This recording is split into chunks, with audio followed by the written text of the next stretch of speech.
The clatter of dishes and murmur of conversation filled Vito's, the upscale Italian restaurant where I'd been working for the past 8 months.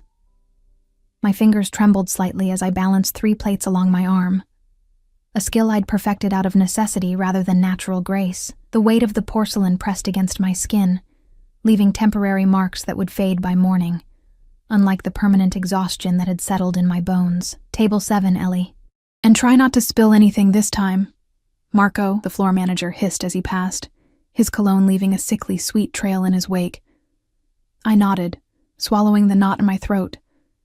At 25, I should have been somewhere else, doing something that mattered. Instead, I was here, invisible, except when I made mistakes, trying to scrape together enough tips to pay for my mother's medications and our overdue rent. The restaurant dimmed momentarily as the front door opened, admitting a gust of October air that raised goosebumps along my exposed arms. I didn't look up, couldn't risk the distraction, but I felt it.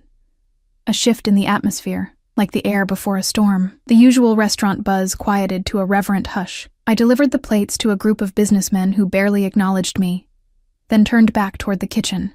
That's when I saw him. He sat alone at table 12, the restaurant's most private corner booth. Dark hair, perfectly styled, a suit that cost more than I made in months. But it was his eyes that stopped my breath. Dark as midnight, scanning the room with calculated precision, before settling on me with such intensity that I nearly stumbled. Behind him stood a broad-shouldered man, hands clasped in front, eyes hidden behind sunglasses despite the dim lighting. A bodyguard. Who needed a bodyguard in our quiet neighborhood? Ellie! Marco appeared beside me, his voice unnaturally soft. Mr. Castellano's table. Now. My stomach nodded. Everyone knew the name Castellano. Whispers about their family business traveled through Little Italy like wind through autumn leaves. Not the restaurant supply business listed on their sleek business cards, but the other business, the one that made people lower their voices and glance over their shoulders. Alessandro Castellano.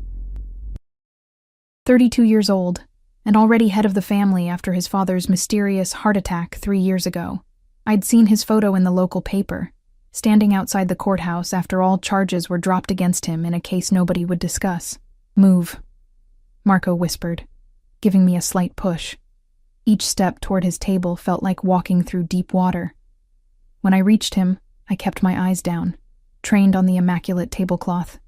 Good evening, sir. Welcome to Vito's. Can I get you something to drink? Look at me when you speak. His voice was quiet, smooth as aged whiskey, but with an edge that made it clear this wasn't a request. I raised my eyes slowly, heat crawling up my neck. Up close, his features were even more striking. Sharp cheekbones, a strong jaw darkened with precisely maintained stubble, and those eyes, watching me with an intensity that made my skin prickle. Better, he said, his mouth curving into something not quite a smile. McAllen. Neat. I nodded and turned to leave, but his voice stopped me. Your name? Ellie, I whispered, then cleared my throat. Ellie Winters. He studied me for a moment longer, then dismissed me with the slightest nod. The night progressed in a blur of orders and exhaustion. I served Mr. Castellano with trembling hands, avoiding his gaze while feeling it follow me across the restaurant. When he finally left, I exhaled a breath I hadn't realized I was holding. As I cleared his table, I found it. A sleek black wallet, left casually beside his empty glass. My heart hammered against my ribs. Inside would be credit cards, ID, probably cash. More cash than I'd see in months. For one shameful moment, I thought about how that money could cover Mom's next prescription refill, the overdue electric bill, maybe even the rent we were 2 weeks behind on. The thought vanished as quickly as it had formed, shame burning my cheeks. I wasn't a thief. I'd never been a thief. Even when we'd had nothing but ramen noodles for a week straight, I slipped the wallet into my apron pocket and found Marco. Mr. Castellano left his wallet. Do you have a contact number? Marco's eyes widened. Give it to me. I'll handle it. Something in his expression, a flicker of greed perhaps, made me hesitate. I can return it on my way home. Doesn't he live in that big house on Parkview? It's not far from my bus stop. Are you insane? Marco hissed. You don't just show up at Alessandro Castellano's house. Give me the wallet. I clutched it tighter. I'll take full responsibility. After my shift ended, I walked the 6 blocks to the Castellano mansion instead of catching the last bus home. The autumn night wrapped around me like a damp cloak, streetlights casting long shadows across cracked sidewalks. By the time I reached the imposing gates, my resolve was wavering. A security camera swiveled toward me as I approached the intercom. Before I could press the button, the gate swung open silently. They'd been watching me all along. The driveway stretched before me, lined with perfectly manicured trees. The house itself loomed at the end, a modernized Victorian with warm lights glowing from within. My footsteps crunched on the gravel, each sound magnifying my anxiety. The massive front door opened before I reached it. The same bodyguard from the restaurant stood there, expressionless. I found Mr. Castellano's wallet, I stammered, holding it out like an offering. Inside. The bodyguard stepped aside. Every instinct told me to run, but I stepped into the warm foyer, my waitress uniform painfully out of place against the marble floors and crystal chandelier. The bodyguard led me through the house to a study where Alessandro Castellano sat behind a massive desk, jacketless now, the sleeves of his crisp white shirt rolled up to reveal strong forearms. "Miss Winters," he said, as if my arrival was both expected and amusing. "You've brought something of mine." I stepped forward, placing the wallet on his desk. "You left it at the restaurant, sir, and you brought it all the way here when you could have kept it." He opened the wallet. Thumbing through what I now saw was a thick stack of $100 bills. Most would have. "I'm not a thief," I said, the words coming out sharper than I intended. Something flickered in his dark eyes. Surprise, perhaps, or approval. He removed a bill and held it out to me. "For your honesty." "No, thank you." I stepped back, my calves hitting a leather chair behind me. His eyebrows rose fractionally. "You refuse my money." "I didn't return it for a reward." A smile spread slowly across his face, transforming his features from merely handsome to devastating. "Then why did you return it, Ellie Winters?" "Because it was the right thing to do," I said simply. He leaned back in his chair, studying me with renewed interest. "The right thing," he repeated, as if testing the concept. "Do you know who I am? What I do?" My mouth went dry. "You're Alessandro Castellano. You own the restaurant supply business." He laughed then, a rich sound that seemed to fill the room. "Is that what you think?" He stood, walking around the desk until he was standing directly in front of me. Sweet, innocent Ellie. "Do you always do the right thing, even when it costs you?" I thought of my mother's medicine, our looming eviction. I tried to. He reached out, his fingers brushing a strand of hair from my face. I froze, heart racing like a trapped bird. "Fascinating," he murmured. "Vincent will drive you home. I can take the bus." It wasn't a suggestion. His tone remained pleasant, but steel ran beneath the surface.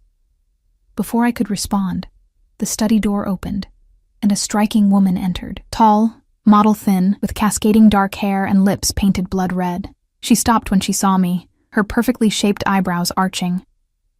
"Am I interrupting, Alessandro?" Her voice was honey poured over ice. "Sophia." Something hardened in his expression. "I wasn't expecting you tonight." Her gaze slid over me, assessing and dismissing in one cool glance. "Clearly. This is Ellie. She works at Vito's and was kind enough to return my wallet." He said it casually, but I heard the warning in his tone. How charitable. Sophia's smile didn't reach her eyes. "I didn't realize you'd started collecting strays." Heat flooded my face. I took a step toward the door. I should go. Alessandro's hand caught my wrist, his grip firm but not painful. "Vincent will see you home safely, Ellie. I insist." He turned to Sophia, his expression cooling. "We'll talk tomorrow." The dismissal was clear. Sophia's perfect features tightened momentarily before she composed herself, offering a brittle smile. "Of course, darling. Call me." She brushed past me, leaving a cloud of expensive perfume in her wake. Alessandro released my wrist, but remained close enough that I could feel the heat radiating from his body. "Thank you for your honesty tonight, Ellie Winters. It's refreshing." Something in his gaze made me feel like I'd passed a test I hadn't known I was taking. The ride home in his sleek black SUV was silent, the bodyguard, Vincent, never speaking a word. He pulled up to my rundown apartment building, the vehicle looking absurdly out of place on our potholed street. "Good night, Miss Winters," Vincent finally spoke, his voice surprisingly gentle. "Mr. Castellano appreciates what you did tonight." I nodded, climbing out of the warm car into the chilly night. As I fumbled for my keys at the building's entrance, I couldn't shake the feeling that I'd just stepped into something much bigger than returning a lost wallet, something I might not be able to simply walk away from. What I didn't know then, as I climbed the stairs to our third-floor apartment, was that Alessandro Castellano never lost anything by accident, and he never ever let go of something or someone once he decided they belonged to him.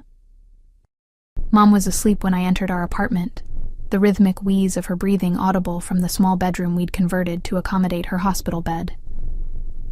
The home health aide had left a note on our chipped Formica counter. "Took meds at 8. Ate half sandwich. Fever down." I sank onto our threadbare couch, the events of the evening replaying in my mind like a movie I couldn't pause. Alessandro Castellano's penetrating gaze, the weight of his grip on my wrist, the contempt in Sophia's eyes as she looked at me, looked through me, like I was nothing. Sleep came fitfully that night, dark eyes haunting my dreams. The next morning arrived with a thin October rain that turned the city streets slick and gray. I dragged myself through my morning routine, made Mom comfortable with fresh pillows and her medication, then headed out for my second job at the corner cafe. "You look like hell warmed over," said Danny, my only real friend and coworker, as I tied my apron behind the counter. "Rough night," I mumbled, not meeting her eyes. Something stopped me from sharing my encounter with Alessandro. Saying it aloud would make it real, and I wanted to pretend it had been nothing more than an odd interruption to my otherwise unremarkable life. The morning rush kept us busy, the steady stream of commuters ordering their usual coffees before disappearing into the rain. By 11, the cafe had emptied to just a few students with laptops and a businessman on his phone. The bell above the door chimed, and I looked up from wiping down the counter. My heart stuttered. Vincent stood in the doorway, scanning the cafe before his gaze landed on me. His presence seemed to shrink the small space, making the cheerful yellow walls close in. He approached the counter, his expression unreadable behind dark sunglasses. "Miss Winters." He nodded slightly. "Mr. Castellano would like to see you." Danny, suddenly beside me, raised her eyebrows. "Who's Mr. Castellano?" she whispered, too loudly. "No one," I said quickly. To Vincent, I added, "I'm working until 3. Mr. Castellano is aware of your schedule. He'll be waiting outside at 3:15. It wasn't a request. Before I could respond, Vincent placed something on the counter, a small white box tied with a simple black ribbon. Then he turned and left, the bell signaling his departure with a cheerful jingle that seemed at odds with the weight that had settled in my stomach. "Ellie, what the hell?" Danny stared at me, then at the box. Who was that? And who's Mr. Castellano? Just someone from the restaurant. I touched the box cautiously, as if it might bite. "A customer? Leaving you gifts and sending his personal bouncer to fetch you?" Danny's eyes widened. "Is he married? Because this has mistress setup written all over it." "It's not like that," I protested, though I had no idea what it was. "He probably just wants to thank me for returning his wallet." "His wallet." Danny grabbed my arm. "Start talking. Now." I gave her an abbreviated version as we worked, careful to downplay both Alessandro's obvious power and my own unsettling reaction to him. Still, by the time 3 o'clock approached, Danny was practically vibrating with excitement. "You have to open the box," she insisted during our final lull. With trembling fingers, I untied the ribbon and lifted the lid. Inside, nestled on a bed of tissue paper, lay a delicate silver bracelet, a small charm dangling from it. I lifted it carefully, examining the charm. A tiny silver wallet, its detail exquisite. "Oh my God," Danny breathed. "That's white gold, Ellie. And that's not just any charm." Tucked beneath the bracelet was a handwritten note on thick cream cardstock. A reminder of our first meeting, AC. "I can't accept this." I placed the bracelet back in its box, my skin burning where it had touched me. Are you insane? That bracelet could pay your mom's medical bills for a month. Exactly why I can't take it. I closed the box firmly. I don't want to owe him anything. At 3:15, I stood outside the cafe, the small box clutched in my hand, watching the sleek black SUV pull to the curb. The rear door opened, and there he was, Alessandro Castellano, even more imposing in daylight. He wore a charcoal suit that emphasized the breadth of his shoulders, no tie, his collar open just enough to reveal a glimpse of tanned skin. "Ellie," he said, my name rolling off his tongue like he was tasting it. "Join me." I hesitated, rain soaking through my thin jacket. "Please," he added, though it didn't sound like he was accustomed to using the word. I slid into the warm interior of the car, hyper-aware of the contrast between his immaculate appearance and my rain-dampened cafe uniform. The leather seat enveloped me, soft as butter. Vincent closed the door and took his place in the driver's seat, a privacy partition gliding up silently between us. "You didn't open your gift," Alessandro observed, nodding at the box in my hands. "I did, actually." I held it out to him. "I can't accept it." His eyes narrowed slightly. "Why not?" "It's too expensive." I swallowed. "And inappropriate." "Inappropriate?" A smile played at the corners of his mouth. "It's a thank you gift, nothing more." We both know that's not true. The words escaped before I could stop them. Instead of anger, surprise flickered across his face, followed by what looked like approval. "You're not what I expected, Ellie Winters." "What did you expect?" "Someone who would take the wallet, or if they returned it, someone who would eagerly accept whatever I offered in return." He leaned forward slightly. "Someone easily bought." The car moved smoothly through traffic, rain streaking the tinted windows, creating a private world within. I was acutely aware of how alone we were, despite Vincent's presence beyond the partition. "I'm not for sale," I said quietly. Alessandro studied me, his gaze intense. "Everyone has a price. Some just require more creative negotiations." "Why am I here, Mr. Castellano?" "Alessandro," he corrected, "and you're here because I find you interesting." "Do you know how rare that is?" Heat crept up my neck. "I'm really not. I'm just a waitress with 2 jobs and a sick mother." Something in his expression shifted. "Tell me about her." The request caught me off guard. "My mother?" He nodded, waiting. "She has multiple sclerosis," I said, the familiar pain settling in my chest. "It's progressing quickly. She can't work anymore, can barely leave her bed most days." "And her medical care? Insurance?" I laughed bitterly. "Our insurance dropped her when she couldn't work. We're drowning in medical debt." "And your father?" "Left when I was 12, when Mom first got sick." The old anger flared briefly. "Couldn't handle it, I guess." Alessandro's jaw tightened, a muscle flexing beneath his skin. "A man who abandons his family is not a man at all." The vehemence in his voice surprised me. For a moment, neither of us spoke, the only sound the gentle purr of the engine and rain against the windows. "I have a proposition for you," he finally said, his voice carefully controlled. My body tensed. "I'm not that kind of proposition." A flash of irritation crossed his features. "I need a personal assistant, someone I can trust." I blinked. "You just met me. And in that brief encounter, you've proven more trustworthy than people I've known for years." He leaned back, regarding me coolly.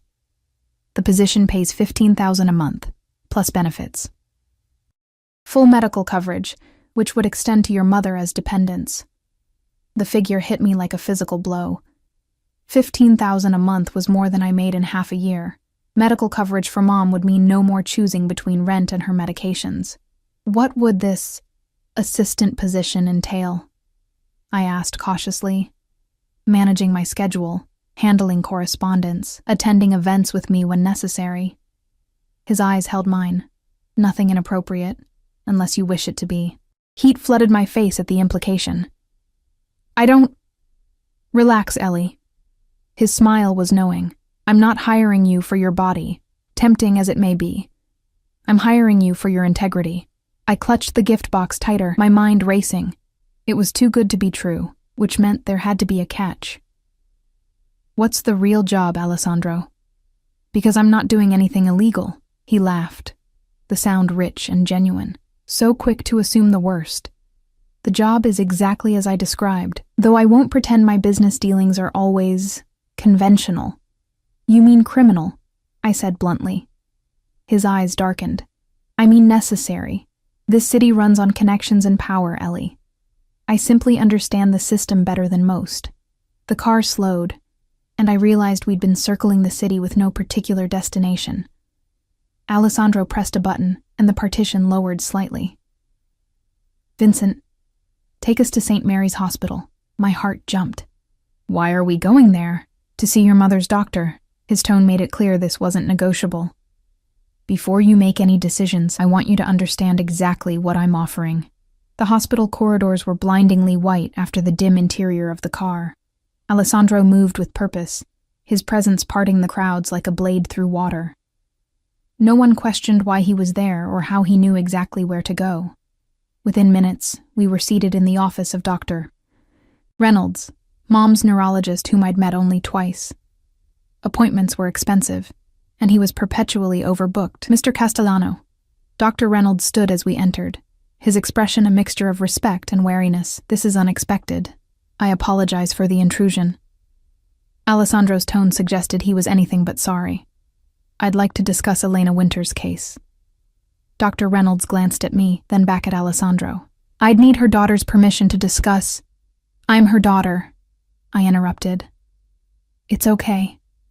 What followed was the most comprehensive discussion of Mom's condition I'd ever had. Dr. Reynolds explained treatment options I'd never heard of, specialists I couldn't afford, medications that might slow the progression, but were too expensive for our budget.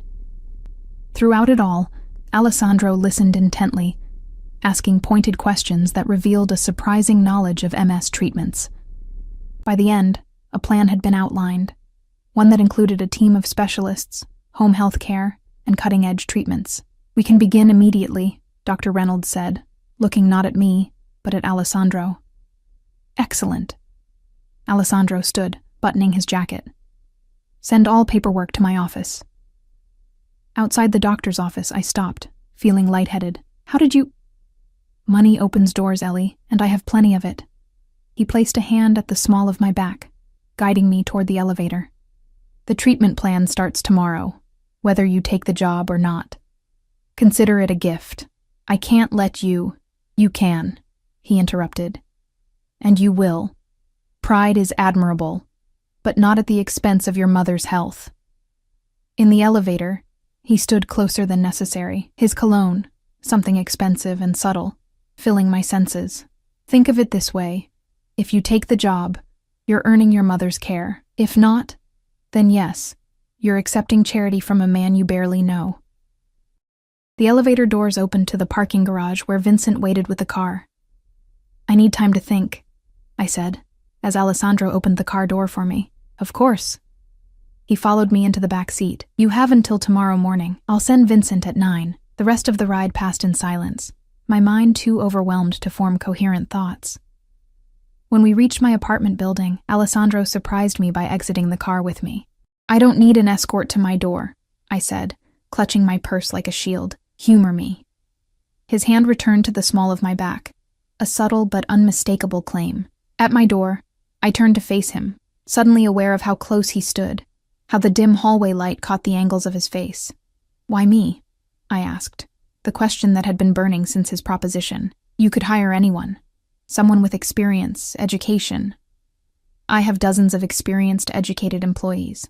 He reached out, his fingers lightly tracing my jawline. What I lack is someone who looks at me, knows who I am and what I'm capable of, and still tells me no. My breath caught as his thumb brushed my lower lip. Like you're doing right now, with your body saying yes and your words saying wait. Before I could respond, he stepped back. 9 o'clock tomorrow, Ellie. Don't make me come looking for you. As he walked away, I noticed a shadow at the end of the hallway. Another of his men, no doubt, stationed to watch my door. Alessandro Castellano was a man who protected what he considered his, and somehow, without my consent or understanding, I had become exactly that. I spent that night in a state of suspended disbelief, watching Mom sleep peacefully for the first time in weeks thanks to the new medication doctor.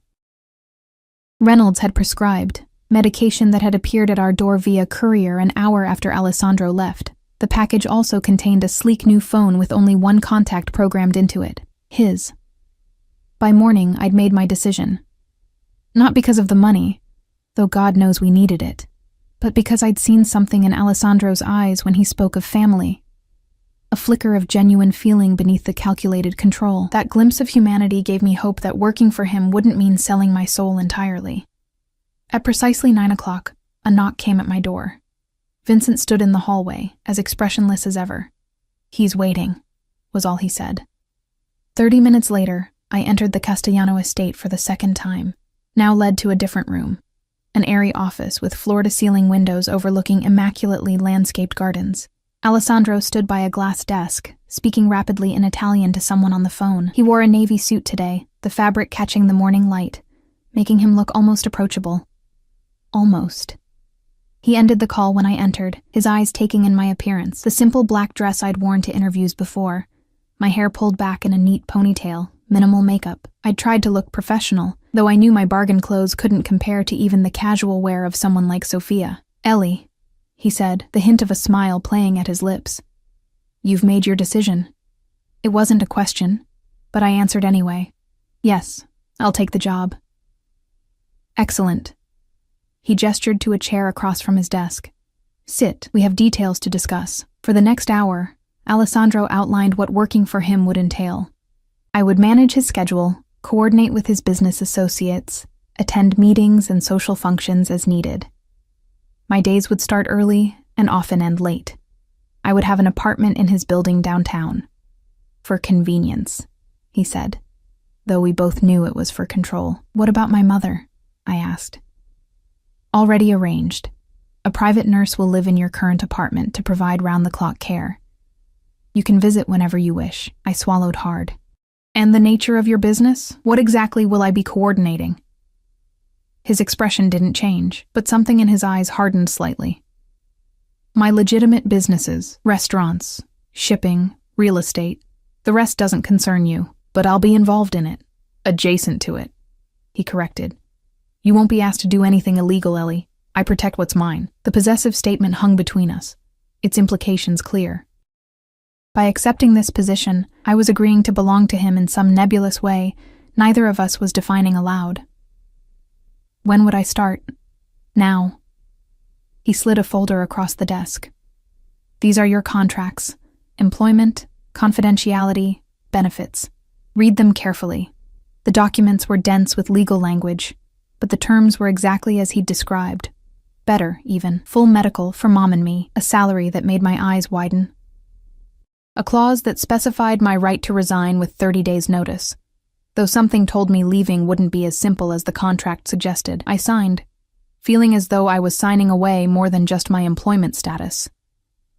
"Welcome to the family, Ellie," Alessandro said, taking the pen from my fingers, his hand lingering against mine longer than necessary. The next few weeks passed in a whirlwind of new experiences. I moved into the downtown apartment, a sleek, modern space that could have housed my entire previous apartment 3 times over. Mom's care improved dramatically, her new nurse sending me daily updates and photos of small improvements in her condition. Working for Alessandro was both simpler and more complex than I'd imagined. He was demanding but fair, expecting perfection, but willing to teach. I quickly learned his preferences. Black coffee in the morning, green tea in the afternoon, which calls to put through immediately, and which could wait. How to recognize when his calm demeanor masked rising anger. I also learned about the other side of his business. Not through direct involvement, but through overheard conversations, abruptly ended when I entered rooms, the way certain visitors were shown directly to his private study while others were kept waiting. "You're adapting well," Alessandro commented one evening, as we worked late in his office, reviewing plans for a charity gala he was hosting. 2 months into my employment, and I was still discovering new aspects of his complicated life. "I'm trying," I said, not looking up from my tablet where I was finalizing the seating arrangements. "The mayor's wife called again," I continued. "She's insisting on being seated at your table." Alessandro made a dismissive gesture. "Put her at table 3 with the police commissioner. Her husband will understand the message." I made the change, trying not to think about what message was being sent. This was the delicate dance of my new existence. Knowing enough to do my job efficiently without examining the implications too closely. "You're going to need a dress," he said suddenly. I looked up, confused. "For what?" "The gala. You'll be attending with me." My stomach tightened. "As your assistant." His eyes met mine, dark and unreadable, as my companion. "I don't think that's appropriate," I said carefully. "Appropriate?" A smile curved his lips. "You've been living in an apartment I provide, working exclusively for me, seeing no one but me for weeks." The line of appropriate was crossed long ago. Heat crept up my neck.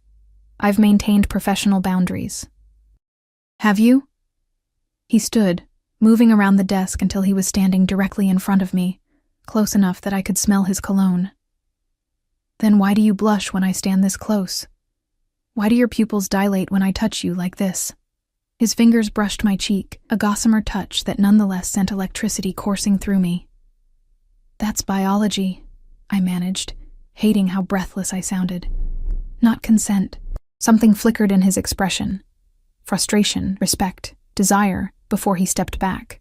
"Tomorrow, you'll find several dresses delivered to your apartment. Choose whichever you prefer for the gala. The event begins at 8. We'll leave at 7:30. Just like that. The moment was over, and he was my employer again. This pattern had repeated throughout our weeks together. Moments of dangerous attraction followed by careful retreats behind professional walls. The following evening, I stood in my apartment surrounded by garment bags from designers, whose names I recognized from magazines. Each dress inside was more exquisite than the last, and each, I noticed with both embarrassment and a secret thrill, was perfectly tailored to my measurements. I chose the least revealing option. A floor-length gown in deep emerald that hugged my curves, but maintained some semblance of modesty with its high neckline. The color made my pale skin glow, and brought out the green in my hazel eyes. At exactly 7:30, Alessandro arrived at my door. He wore a black tuxedo that fit him like armor, emphasizing the breadth of his shoulders and the lean strength of his body. For a moment, he simply stared at me, his expression unreadable. "You look beautiful," he said finally, his voice rougher than usual. "Thank you." I smoothed a hand over the silk of my dress, suddenly self-conscious. "Is it appropriate for the event?" "It's perfect." He offered his arm. "Shall we?" The gala was held at the city's most exclusive hotel, its ballroom transformed into a winter wonderland for the Children's Hospital fundraiser. As we entered, I was acutely aware of the eyes that followed us. Curious, envious, speculative. "Alessandro!" A silver-haired man approached, clapping Alessandro on the shoulder with the familiarity of long acquaintance. "And who is this vision?" "Judge Harrington." Alessandro nodded. "This is Eleanor Winters, my—" "Date for the evening," I finished, unwilling to be labeled as his assistant, or something more possessive. Alessandro's grip on my waist tightened fractionally, a subtle warning I chose to ignore. "Enchanting," the judge said, kissing my hand with old-world courtesy. "Alessandro, you've been holding out on us." "Where have you been hiding this lovely creature?" "She's not hidden," Alessandro replied, his voice pleasant but with an underlying edge. "Just precious enough to protect." The possessiveness in his tone should have offended me. Instead, it sent a forbidden thrill down my spine. As the evening progressed, I met more of Alessandro's associates, politicians, business owners, and others whose connections to him seemed more ambiguous. I played my role carefully, charming when needed, silent when appropriate, always aware of Alessandro's watchful presence. "You're a natural at this," he murmured as we moved between groups. "Everyone is captivated. I'm just smiling and nodding," I replied. "You're disarming them, making them comfortable enough to reveal things they normally wouldn't." His approval was evident. "It's a rare skill." Before I could respond, a commotion near the entrance drew our attention. Sophia had arrived, stunning in a red dress that clung to her willowy frame like a second skin. Her gaze swept the room until it locked on us, her perfect smile faltering for just a moment before reasserting itself. "Your girlfriend's here," I said lightly, trying to ignore the unexpected pang of jealousy. Alessandro's expression darkened. "Sophia is not my girlfriend. She's the daughter of a business associate who has unrealistic expectations. As if summoned by our attention, Sophia glided toward us, her red lips curved in a predatory smile. "Alessandro, darling." She air-kissed both his cheeks, then turned to me with barely concealed contempt. "And the little waitress. How quaint." "Eleanor is my date this evening, Sophia," Alessandro said, his tone pleasant but firm. Sophia laughed, the sound like breaking glass. "Oh, is that what we're calling it now?" I wondered what position she'd filled when Maria mentioned your new assistant. She ran a manicured finger down Alessandro's lapel. "You always did have a weakness for charity cases." Anger flashed hot in my chest, but before I could respond, Alessandro caught Sophia's wrist, removing her hand from his chest with controlled precision. "Careful, Sophia," he said quietly, his voice carrying a warning that made even my skin prickle. "You're making a scene." Her perfect features tightened. "Don't be ridiculous, Alessandro. Everyone knows this is just another of your games. She'll be gone in a month, just like the others." The others? My stomach clenched. Had there been other women like me, plucked from obscurity for reasons I still didn't fully understand? "You should find your father," Alessandro suggested, his tone making it clear this wasn't a suggestion at all. "I believe he's looking for you." For a moment, Sophia looked as if she might argue, but something in Alessandro's expression made her reconsider. With a final contemptuous glance at me, she turned and disappeared into the crowd. "I apologize for her behavior," Alessandro said, his hand returning to the small of my back. "Sophia and there's history there, but not the kind she wants it to be." "Were there others?" I asked quietly, hating the vulnerability in my voice. "Other women you've hired as assistants?" His eyes locked on mine. "No, not like you, like me how?" Before he could answer, Vincent appeared at his side, leaning in to whisper something urgently. Alessandro's expression hardened instantly, the charming host vanishing behind a mask of cold calculation. "Take care of it," he instructed Vincent, then turned to me. "I need to step away briefly. Business matter. Is everything okay?" "Nothing for you to worry about." He brushed his thumb across my cheekbone, the gesture at odds with the coldness in his eyes. "Wait for me here. Don't wander." As Alessandro disappeared with Vincent, I felt suddenly exposed without his protective presence. I moved to a quieter corner of the ballroom, sipping champagne and trying to look as though I belonged. "So you're Alessandro's new toy," a voice said beside me. I turned to find a man watching me with undisguised interest, young, expensively dressed, with a smile that didn't reach his eyes. "I'm his assistant," I corrected. "Of course you are." The man's gaze traveled over me in a way that made me want to cover myself. "I'm Michael Russo. Alessandro and I have mutual interests." Something about the way he said it raised warning flags. I maintained a polite smile. "It's nice to meet you, Mr. Russo." "Michael, please." He moved closer. "You know, working for Alessandro can be intense. If you ever need a friend, someone to talk to about the pressures of the job." He slid a business card into my hand, his fingers lingering against my palm. Before I could respond, a familiar voice cut through the air like a blade. "Michael." Alessandro's hand landed possessively on my waist. "I see you've met Eleanor." The temperature between the men seemed to drop 10 degrees instantly. Michael straightened, his demeanor shifting from predatory to cautious. "Just introducing myself," he said, raising his hands in mock surrender. "No harm intended, I'm sure." Alessandro's voice was deadly quiet. "But Eleanor is with me, exclusively." The meaning couldn't have been clearer if he'd branded me in front of everyone. Michael nodded, backing away with a final glance at me that held both warning and pity. "What was that about?" I asked when Michael was out of earshot. Alessandro's fingers tightened at my waist. "Michael Russo is not someone you want to know, Ellie. He's dangerous. And you're not?" His eyes met mine, dark and intense. "I would never hurt you." He would without hesitation if he thought it would hurt me. The admission that hurting me would hurt him hung between us, heavy with implications neither of us was ready to address. "I want to go home," I said suddenly, the glamour of the evening tarnished by Sophia's contempt. Michael's predatory interest, and the realization that I was playing a game whose rules I didn't fully understand. Alessandro studied me for a moment, then nodded. "I'll have Vincent bring the car around." The ride back to my apartment was silent, tension filling the space between us. When we arrived, Alessandro surprised me by exiting the car with me. "You don't need to see me up," I said, fumbling for my keys. "I do." His tone brooked no argument. In the elevator, he finally spoke again. "You're upset." "I'm confused," I corrected, "about what exactly my role is in your life." Sophia seemed to think. "Sophia knows nothing about us," he interrupted. "Is there an us?" I challenged as the elevator doors opened to my floor.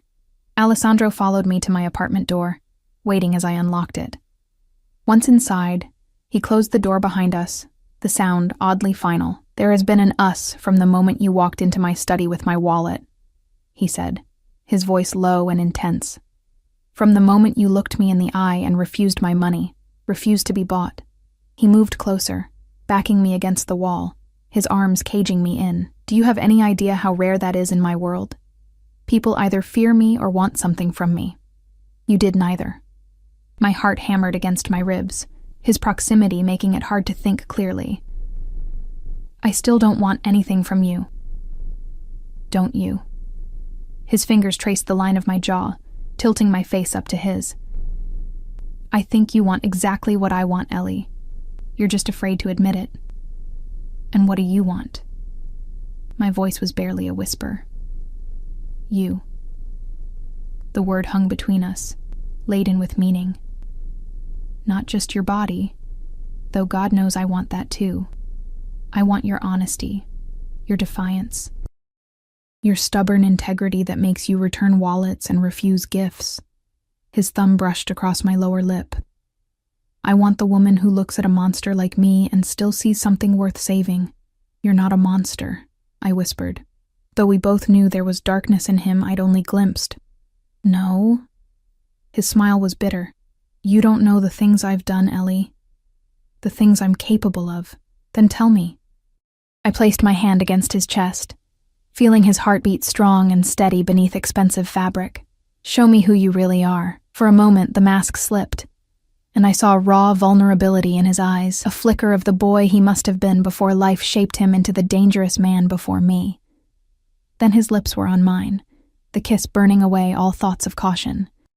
His hands tangled in my hair, cradling my head as if I were something precious, even as his body pressed mine against the wall with unmistakable hunger. I should have pushed him away, should have maintained the boundaries I'd insisted on for weeks. Instead, my arms wound around his neck, drawing him closer as the kiss deepened, tasting of champagne and forbidden desires.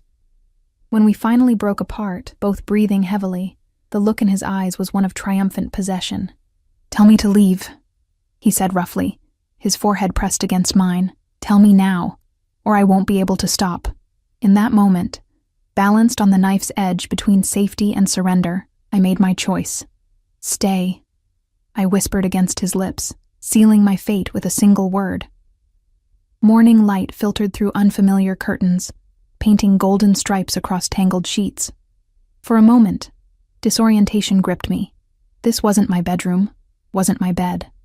Then memories flooded back in a rush of sensations. Alessandro's hands mapping every inch of my skin, his voice rough with desire as he whispered my name, the surprising gentleness with which he'd held me afterward. I turned, finding the space beside me empty but still warm. The sound of quiet conversation drifted from the living room, Alessandro's voice, low and commanding even when speaking softly. Business never stopped, it seemed, even at dawn after a night like ours.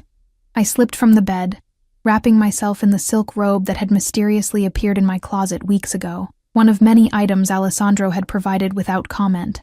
As if preparing for this inevitable moment, the thought should have disturbed me more than it did.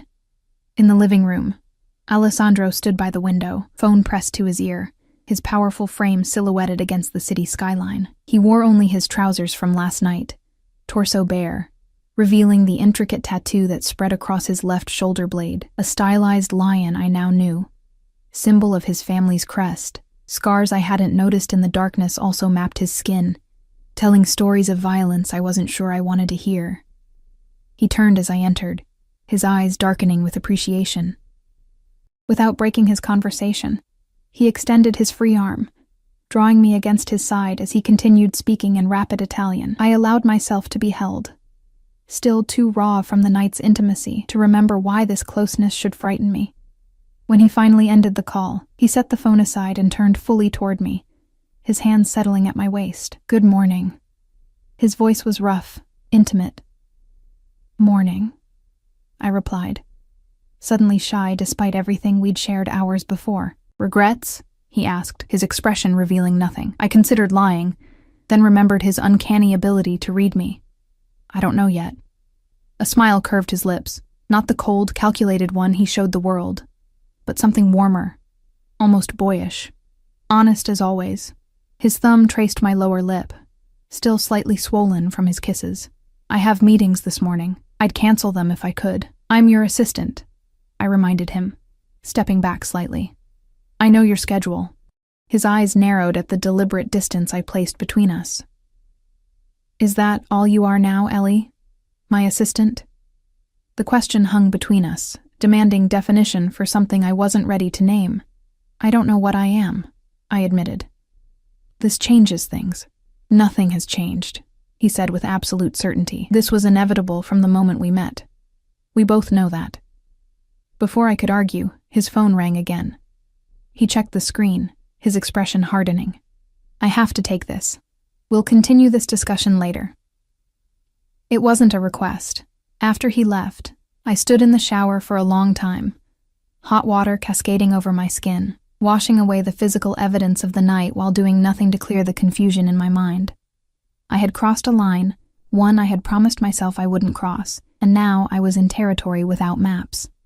At the office, Alessandro's private study in the downtown high-rise where most of his legitimate businesses operated, I maintained a professional demeanor, even as I caught his heated glances when others weren't looking. If his staff noticed the shift in our dynamic, they were too well trained to comment. Days passed in this new reality. Nights spent in Alessandro's arms, days maintaining the facade of employer and employee. I learned the contours of his body as intimately as I'd learned his business preferences, discovered the rare vulnerability that appeared only in the darkness of his bedroom, when the masks we both wore could be set aside. But I also began to see more of the darker side of his world, meetings I wasn't invited to, whispered conversations that ceased when I entered rooms, the way certain names made his expression turn cold and remote. "You need to be careful around Russo," Alessandro said one evening as we reviewed documents in his study. The comment seemed to come from nowhere, jarring in the quiet routine we'd established. I looked up, frowning. "Michael Russo? I haven't seen him since the gala. He's been asking about you." Alessandro's voice was casual, but tension radiated from his posture. "Trying to find connections to you, people who knew you before." A chill ran down my spine. Why would he do that? To find leverage. Alessandro set down his pen, fixing me with a steady gaze. "He thinks you're important to me. Am I?" The question slipped out before I could stop it. Alessandro's expression softened marginally. "You know you are." "No, I don't," I said, setting aside my tablet. "I know I work for you. I know I sleep with you. I don't know what that means to you, or what I am to you beyond those functions." "Functions?" A dangerous edge entered his voice. "Is that how you see what's between us? Functional?" "How should I see it? You've never defined it." Frustration colored my words, and I'm starting to think that's deliberate. Alessandro stood abruptly, stalking around the desk until he loomed over me. "You want definitions? Fine. You are mine, Ellie.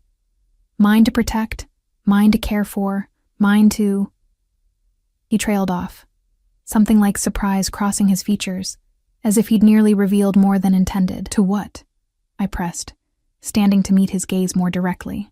"To love," he finished, the word hanging in the air between us like a live grenade. I stepped back, shock coursing through me. "You don't love me. You barely know me." "I know everything about you," he countered. "Your favorite color is green, not because it's trendy, but because it reminds you of the park where your father used to take you before he left. You bite your lip when you're concentrating. You saved the crusts of your sandwiches for last, because your mother taught you the crust contained all the nutrients. You still sent her teacher a card every Christmas, even though you were only in her class for 1 year, because she was kind to you when other children weren't. My breath caught. How? Because I've been watching you since long before you found my wallet, Ellie. The admission was quiet, almost reluctant. The wallet wasn't lost. It was a test. One you passed when hundreds before you failed. The ground seemed to shift beneath my feet. You were testing me. Why? Alessandro's jaw tightened. Because I needed someone I could trust absolutely. Someone with integrity that couldn't be bought. For what? Dread pooled in my stomach. What do you really want from me, Alessandro? Before he could answer, a sharp knock came at the door. Vincent entered without waiting for permission, his normally impassive expression tense. Sir, we have a situation. The shipment at the docks.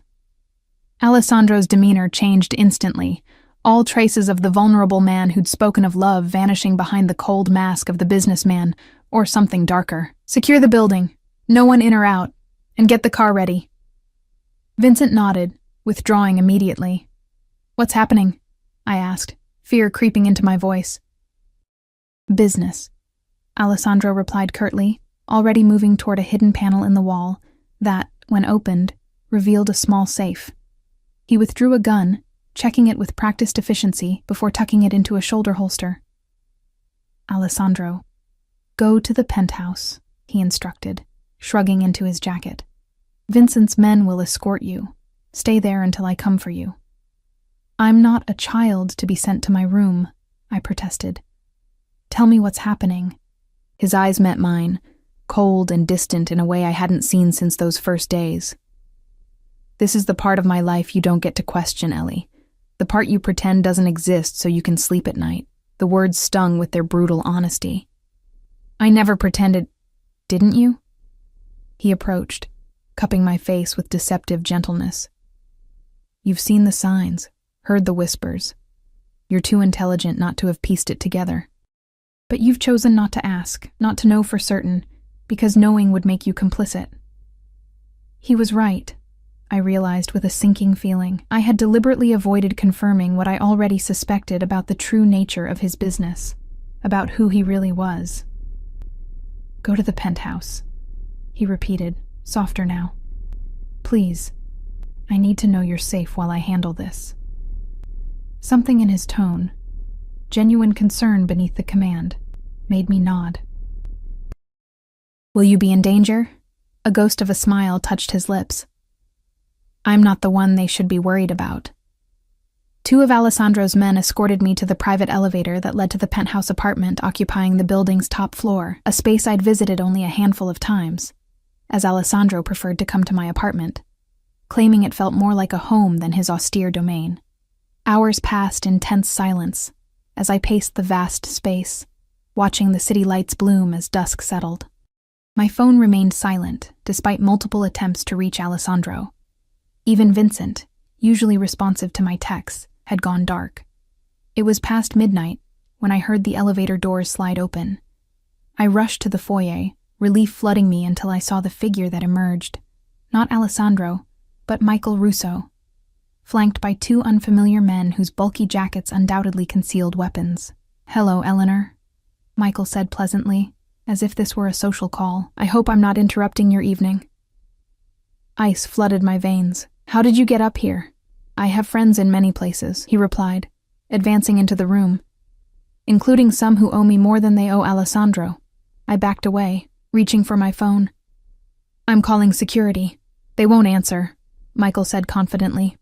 Everyone who matters in this building is currently dealing with a rather explosive situation at the docks, one that should keep Alessandro occupied for quite some time. Understanding dawned with sickening clarity. You created a diversion, Michael's smile widened. Smart girl. Alessandro always did have good taste in his acquisitions. What do you want? I asked, though I suspected I already knew. Insurance. Michael gestured to one of his men, who moved with surprising speed to grab my arm. Alessandro has something of mine. I'm simply acquiring something of his to ensure a fair exchange. I struggled against the iron grip on my arm. I'm nothing to him. Just an employee. Michael laughed, the sound chilling in its genuine amusement. We both know that's not true. Alessandro Castellano doesn't bring just employees to charity galas. Doesn't install them in private apartments. Doesn't kill men who look at them too long. The casual mention of murder stopped my struggling. What are you talking about? You really don't know? Michael seemed delighted by my ignorance. The bartender at Vito's, the one who made those comments about you the night before Alessandro first came in, found him in the river the next day. Or the delivery driver who accidentally brushed against you last month. Disappeared without a trace. Horror washed over me. You're lying, am I? Michael approached, lifting a lock of my hair with almost gentle curiosity. Alessandro has been watching you for nearly a year, Eleanor, learning your routines, your weaknesses, eliminating threats before they reached you. The wallet was just the final test before he made his move. The room seemed to tilt beneath my feet as pieces fell into place. Alessandro's intimate knowledge of my life, his perfectly timed appearance at Vito's, the way he'd always seemed to anticipate my needs and thoughts. Why? I whispered. Why me? Michael's expression turned calculating. That's the interesting question, isn't it? What makes you so special that the great Alessandro Castellano would spend months planning your acquisition? He shrugged. Perhaps he'll tell you himself, if he meets my demands. The man holding me produced a zip tie, securing my wrist behind my back with brutal efficiency. Don't worry, Michael said, noting my rising panic. We're not going to hurt you. You're much too valuable intact. Besides, he added with a cold smile, Alessandro would burn this city to the ground if you came back damaged. They led me to the elevator, my mind racing for escape options that didn't exist. As the doors closed, sealing me in with my captors, my last thought was of Alessandro, not fear of his wrath or hope for rescue, but a terrible suspicion that whatever game he'd been playing with me had finally reached its inevitable, bloody conclusion. The location they brought me to was a renovated warehouse by the river, its industrial exterior belying the luxurious apartment within. I was led to a sparsely furnished room, a bed, a chair, a small bathroom, and left alone after Michael informed me that Alessandro had been contacted with terms for my release. Hours passed in anxious solitude. I tested the door, locked, examined the windows, sealed and reinforced, and searched for anything that might serve as a weapon. Nothing. The zip tie had been replaced with handcuffs attached to a long chain bolted to the wall, enough freedom to use the bathroom and move around the room, but nothing more. When the door finally opened again, I expected Michael. Instead, a young woman entered carrying a tray of food, dark-haired, olive-skinned, with eyes that held both wariness and curiosity. You should eat, she said, setting down the tray. It's not poisoned. Who are you? I asked, keeping my distance. Lucia. She hesitated, then added, Michael's sister. I studied her, noting the absence of the cold calculation in Michael's eyes. Are you a prisoner too? A bitter smile twisted her lips. In a different way, perhaps. She gestured to the food. Eat. You'll need your strength. For what? Lucia's expression grew troubled. The exchange is scheduled for midnight. Until then, Michael wants you comfortable. Exchange? I repeated. What does Michael want from Alessandro? Territory. Control of the north side shipping routes. Lucia spoke matter-of-factly, as if discussing business rather than criminal enterprises. And revenge for our father. Your father? Alessandro killed him 3 years ago. The flatness in her tone couldn't quite mask the underlying pain, or ordered it done, which is the same thing in our world. I sank onto the edge of the bed, the reality of Alessandro's life. The life I'd willfully ignored, crashing down around me. I'm sorry about your father. Lucia's eyes narrowed. Are you? Your lover is a killer, Eleanor, a man who takes what he wants and destroys anyone who stands in his way. Then why am I still alive? I challenged. If I'm just another thing he wanted, why the elaborate game? Why not simply take me? Something shifted in Lucia's expression. Surprise, then a dawning understanding. You really don't know. It wasn't a question this time. Know what? She approached, studying me with new interest. Has Alessandro told you anything about his mother? Only that she died when he was young. Lucia nodded slowly. She was murdered. By my father. A warning to Alessandro's father about overstepping boundaries. She paused, letting the information sink in. Alessandro was 15. He found her body. My stomach twisted. What does this have to do with me? Look at yourself, Lucia said, gesturing to a mirror on the wall. Really look. I rose cautiously, moving to stand before the mirror. My reflection stared back. Pale skin, hazel eyes, dark blonde hair pulled back in a messy ponytail. The same face I'd seen countless times before. I don't understand, I said, turning back to Lucia.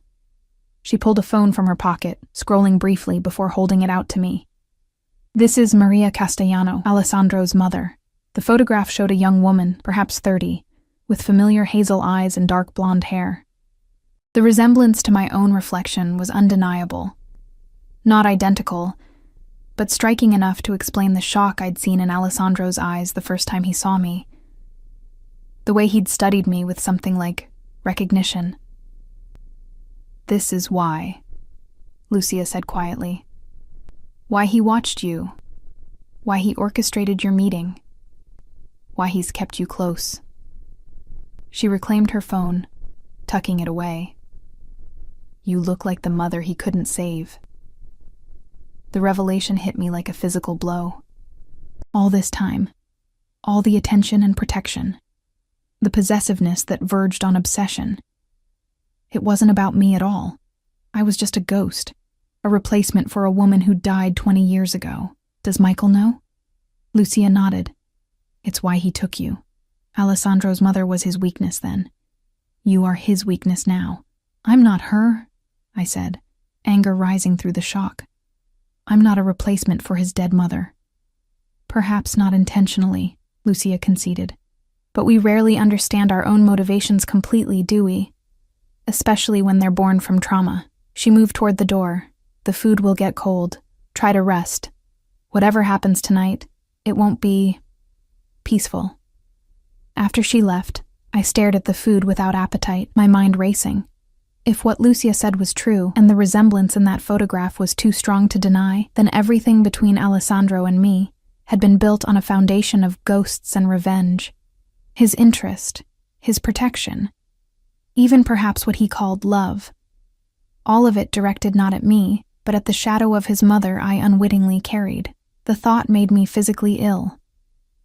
Had every touch, every whispered endearment, been meant for someone else? Had I been nothing but a surrogate for a dead woman all along? And yet, I couldn't reconcile that cold calculation with the man who'd held me through nightmares about my mother's illness, who remembered my favorite childhood stories, who looked at me sometimes with a vulnerability that seemed too raw to be feigned.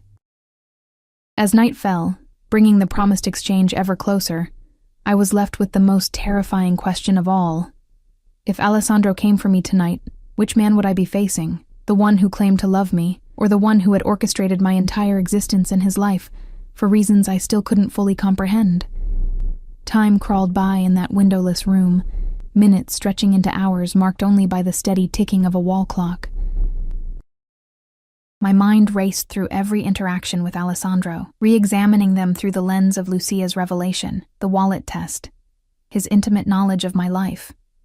The way his eyes sometimes lingered on me with an emotion I couldn't name, not desire, not affection, but something deeper and more painful. The door opened abruptly, startling me from my thoughts. Michael entered, his earlier casual demeanor replaced with tightly controlled tension.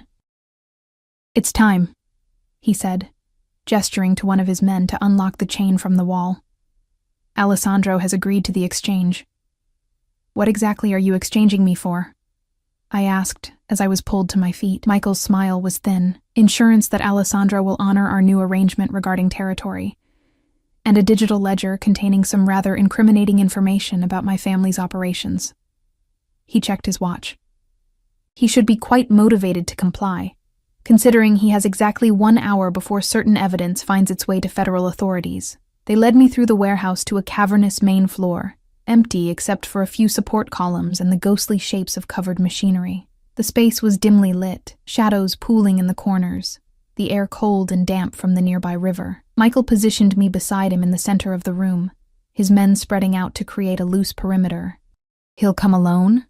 I asked, already knowing the answer. Michael laughed. "Of course not. But his men will stay back, as will mine. This is between Alessandro and me now, with me as the bargaining chip." Precisely, his hand settled on my shoulder, a parody of comfort. "Although I confess I'm curious about what happens after he gets you back. Now that you know the truth about why he chose you." I stiffened. "Lucia shouldn't have told me. My sister has a soft heart," Michael agreed. "But I'm glad she did. I want you thinking about it when Alessandro looks at you. I want you wondering if he sees you at all, or just the ghost of Maria Castellano." Before I could respond, a door at the far end of the warehouse opened. Alessandro entered, moving with lethal grace, his expression carved from stone. Vincent and 2 other men flanked him, keeping a respectful distance as instructed. My breath caught at the sight of him. He wore all black, emphasizing the dangerous energy that radiated from him. His eyes scanned the room with clinical precision before landing on me, his gaze immediately cataloging every detail of my appearance, checking for injuries. "Alessandro!" Michael called, his voice echoing in the cavernous space. "Right on time." Alessandro approached slowly, stopping about 20 feet away. "Let her go, Russo. Business first," Michael countered. "The ledger." Without taking his eyes from mine, Alessandro removed a small flash drive from his pocket. "Release her, and it's yours." Michael's grip on my shoulder tightened. "How do I know it's the real thing? That you haven't altered the data? You don't." Alessandro's voice was cold. "Just as I don't know you'll honor your end of this agreement once you have what you want."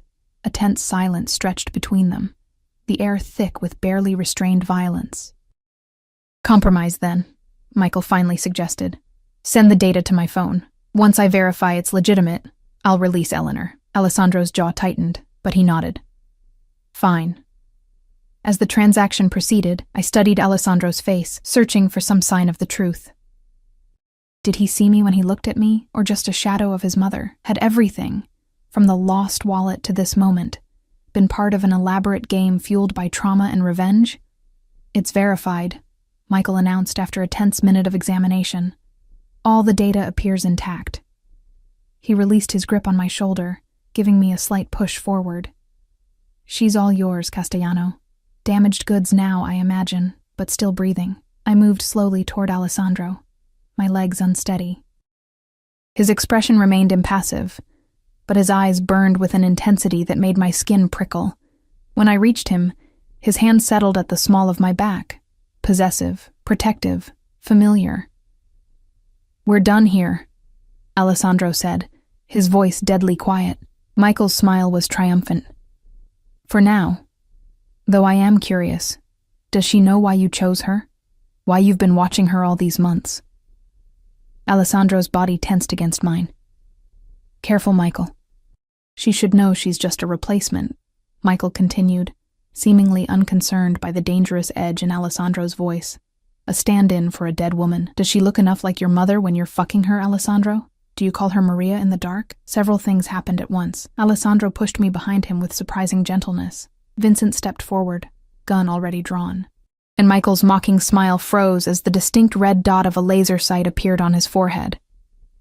"That's enough," Alessandro said, his voice terrifyingly calm. "You have what you came for. Now leave while you still can." Michael's composure slipped for the first time, fear flashing briefly in his eyes as he realized how precarious his position had become. He raised his hands slowly. "We had an agreement." "The agreement was for the ledger in exchange for Eleanor," Alessandro replied. "Not for your continued ability to breathe. That remains entirely at my discretion." For a long, tense moment, I thought Alessandro would give the order, would have Michael executed right there. Instead, he turned to me, his back deliberately to Michael, the ultimate dismissal. "Let's go home," he said softly, his eyes searching mine. The drive back to the city passed in silence, Alessandro's hand clasping mine tightly, as if afraid I might disappear. It wasn't until we reached his penthouse, not my apartment, I noted, that he finally spoke. "Are you hurt?" he asked as the elevator doors closed behind us. No. I stepped away from his touch, creating distance between us, not physically. His expression darkened at my withdrawal. What did they tell you? The truth, I said simply. About your mother. About why you chose me. Alessandro went still, the mask of control slipping to reveal raw pain beneath. It's not what you think. Isn't it? I wrapped my arms around myself, suddenly cold. Your mother was murdered when you were 15. I look like her. You've been watching me for months before you arranged our meeting with the wallet.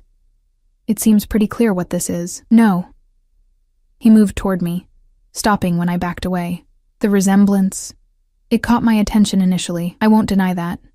But it's not why you what? I interrupted. Why you orchestrated an elaborate scheme to bring me into your life. Why you gave me a job I wasn't qualified for. Why you moved me into an apartment you controlled. My voice cracked. Why you took me to your bed. Pain flashed across his features. It wasn't like that. Then what was it like, Alessandro? Explain it to me. Make me understand how this isn't the most twisted thing I've ever heard. He ran a hand through his hair, a rare gesture of agitation from a man who prided himself on control. Yes, I noticed you because you reminded me of her. But I watched you because you were different. Kind in a world that rewards cruelty. Honest in a world built on lies. He took a breath. The wallet was a test, yes. But not to see if you looked like her, or could replace her. To see if my instincts about your character were right. And if I had kept the wallet, I challenged. What then? Then I would have been disappointed, but not surprised. A ghost of a smile touched his lips. The world breaks good people, Ellie. I know that better than most. He moved to the window, gazing out at the city lights. When I was 15, I watched my mother die because she was kind to the wrong person, the wife of a rival who came to her for help. My father told me her compassion was weakness, that it got her killed. He turned back to face me. I believed him for years, built my empire on that belief, until I saw you, not just your face, but your actions, your kindness to your mother, to co-workers, to strangers, your integrity despite your circumstances. So what was this? I gestured between us, some experiment to see if kindness could survive in your world. No. He approached slowly, as if afraid I might bolt. It was me finding something I thought I'd lost forever. Hope, the belief that not everything good gets destroyed. He reached for my hand, and this time I didn't pull away. Yes. You remind me of her physically, but what drew me to you, what keeps me coming back, is that you're nothing like her in the ways that matter. She was gentle but weak. You're gentle but strong. She bent under pressure. You stand firm. His fingers brushed my cheek. When I look at you, Ellie, I see you. Only you. I wanted to believe him. Part of me did. But doubt had taken root, fed by Lucia's revelations and Michael's taunts. You should have told me. About all of it. The watching, the test, your mother. Yes, he agreed, surprising me. I should have. But I was afraid. You? Afraid? A bitter smile curved his lips, terrified. That you'd see the monster everyone else sees, that you'd run. That I'd lose the one person who looks at me and sees something worth saving. The raw vulnerability in his admission struck me more deeply than any declaration of love could have. This was Alessandro stripped of all pretense. Not the powerful mafia boss, not the calculated businessman, but the wounded boy who had lost his mother and built walls to protect what remained of his heart. I can't go back to how things were, I said finally. Not now. I need time to think, to decide if I can trust you again. Pain flashed in his eyes, but he nodded. I understand. He stepped back, giving me space. You can stay in your apartment. I'll keep my distance until you're ready to talk. And if I decide I can't do this, can't be with you? His expression tightened, but his voice remained steady. Then I'll let you go. Your mother's care will continue. Your job will remain if you want it, or I'll find you another position elsewhere if you prefer. No strings, no conditions. Just like that? I couldn't keep the skepticism from my voice. No, he admitted, not just like that. It would destroy me to lose you, but I won't keep you against your will, Ellie. I'm not that kind of monster. The next week passed in a strange limbo. True to his word, Alessandro kept his distance, communicating only through necessary work emails and brief professional phone calls. I visited my mother daily, finding her health improved beyond what I dared hope thanks to the treatments Alessandro had arranged. During those quiet visits, sitting beside her bed as she dozed, I turned over everything in my mind. The deception, the manipulation, the unsettling parallel to his dead mother, but also the tenderness he'd shown me, the vulnerability he'd revealed only to me, the man beneath the monster everyone else saw. On the 8th day, I made my decision. I texted Vincent, not Alessandro, asking to meet his boss at the restaurant where it all began. Vito's was closed for a private event when I arrived, the dining room empty except for a single table in the corner, the same table where I'd first served Alessandro. He stood as I approached, tension evident in every line of his body. "Thank you for coming," I said, taking the seat across from him. "Thank you for asking me to." His eyes searched mine. "You look well." "I feel clearer." I folded my hands on the table. "I've been thinking about everything. About us. About what happens next." He nodded, waiting for me to continue, offering neither defense nor plea. "I'm angry that you manipulated our meeting," I began, "that you watched me without my knowledge, that you kept the truth about your mother from me. I deserved better than that." "Yes," he agreed quietly. "You did. But I also understand why you did it. How fear and trauma shape the ways we protect ourselves." I took a deep breath. "And I believe you when you say you see me for who I am now, not as a replacement for her." Hope flickered in his eyes, quickly tempered with caution. "What are you saying, Ellie?" "I'm saying I want to try again, from the beginning. No more secrets, no more half-truths." I met his gaze steadily. "I need to know who you really are, Alessandro. All of you, the good and the bad, the man and the monster." He reached across the table, his hand stopping just short of mine. "Ask me anything. I'll tell you the truth. Have you killed people?" No hesitation. "Yes." "How many?" 11 directly. More through my orders." I swallowed hard. "The bartender at Vito's? The delivery driver?" His expression remained impassive. "The bartender was attacking a woman behind the restaurant when my men intervened. He didn't survive the encounter.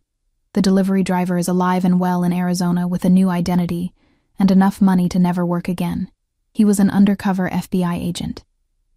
"And Michael Russo's father? Did you kill him?" "Yes." His gaze didn't waver. "He murdered my mother because she helped his wife escape an abusive marriage. He tied her to a chair and made her watch as he killed his own wife, then left my mother to bleed out slowly. I was at school.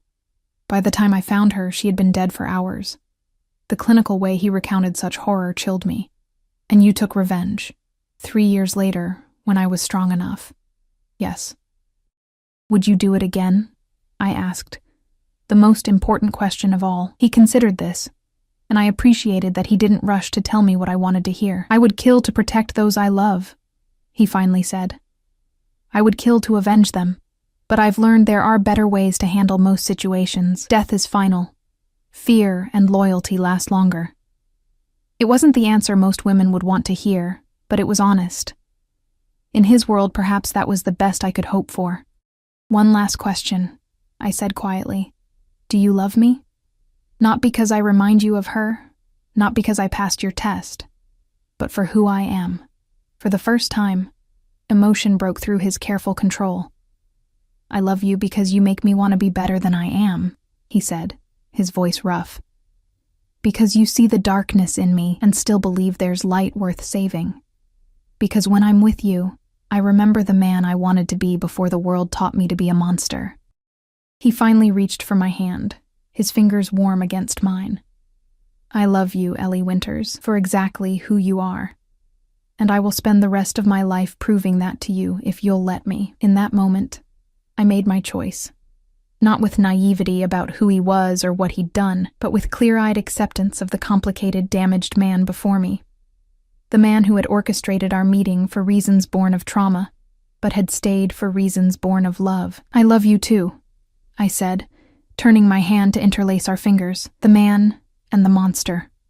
All of you. Relief washed over his features, followed by a fierce joy I'd never seen before. In one fluid movement, he rose and pulled me to my feet, drawing me against him. "I will never lie to you again," he promised, his forehead pressed to mine. "No more secrets. No more tests. No more watching from the shadows," I added. A smile curved his lips. No more shadows at all. When he kissed me, it felt like a beginning, rather than a continuation. The first honest moment of a relationship built on truth instead of manipulation, on choice instead of orchestration. 6 months later, I stood in the quiet cemetery where Maria Castellano was buried, Alessandro's hand steady in mine as he introduced me to his mother for the first time. There was sadness in his eyes, but the haunted quality I'd first noticed had faded. "She would have loved you," he said, as we walked back to the car, fallen autumn leaves crunching beneath our feet. "Not because you look like her, but because you helped her son find his way back from the darkness." I squeezed his hand, the engagement ring he'd given me the week before, catching the afternoon sunlight. "We're still finding our way, together." That night, as we lay tangled in the sheets of what was now our bed, Alessandro traced the contours of my face with gentle fingers. "Thank you," he whispered. "For what?" "For returning more than just my wallet." He pressed his lips to my forehead. "For returning the parts of myself I thought were lost forever." I nestled closer, my head resting over his heart. Outside our window, the city sprawled in all its complicated glory, a place of darkness and light, danger and possibility, just like the man who held me, just like the life we were building together. A life that had begun with a test I hadn't known I was taking, but would continue with choices made in full awareness of their consequences. Choices made not in innocence, but in the hard-won wisdom that comes from seeing the truth and choosing love anyway. As sleep claimed me, I felt Alessandro's arms tighten around me, not possessive now, but protective, not controlling, but cherishing. The embrace of a man who had learned that the greatest strength lies not in power, but in vulnerability, not in fear, but in love. And in that moment, wrapped in the arms of a man the world called monster, but I called mine, I knew I was exactly where I was meant to be.